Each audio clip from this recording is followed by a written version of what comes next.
I'm the co-founder and CEO at FireTail. And at FireTail, we are really trying to help our customers solve one of the biggest challenges that we see right now, which is how can they adopt AI securely while minimizing the risk, data exposure, all the challenges that would ordinarily hold an organization back.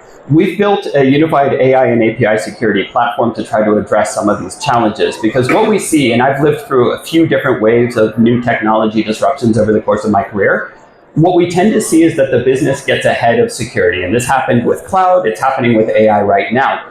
So we know that, for instance, 90% of all AI adoption right now is shadow, meaning that it's happening outside of the purview of the security teams. And we also know that organizations have self-reported 97% of them have already experienced data exposure, leakages, vulnerabilities as a direct result of their own AI adoption.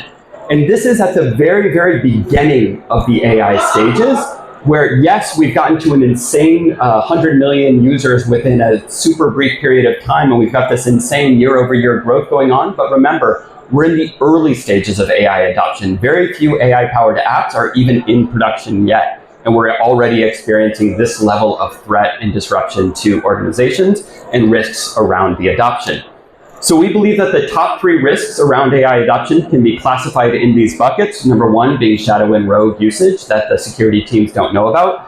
Number 2 is compliance risk. Organizations get the best results from LLMs when they incorporate their own data, but that data may be subject to a lot of regulatory compliance oversight or controls. Everything from GDPR, CCPA, localized regulations, and more. And last but not least, real-time AI attacks. The nature of AI attacks is altogether different from the nature of previous types of attacks, like let's take your classic business email compromise or whatnot. We're seeing new types of attack that current security tooling just doesn't accommodate for. So that's why we've really tried to design our solution and are continuing to build our solution around an end-to-end security approach, meaning that we can meet customers where they are in the AI adoption phase, whether they have a shift-left strategy and they're incorporating LLM calls via their own proprietary source code, or whether they're adopting off-the-shelf AI as a service offerings from the cloud providers. On either instance, we can discover all of the AI, build an inventory. Which providers are you using? What models are you using? What prompts and agents exist within your systems? And what of your data is being shared with which provider and how? And then assess the risk of each of those implementation instances to build kind of a security posture management view of your AI adoption at a particular point in time.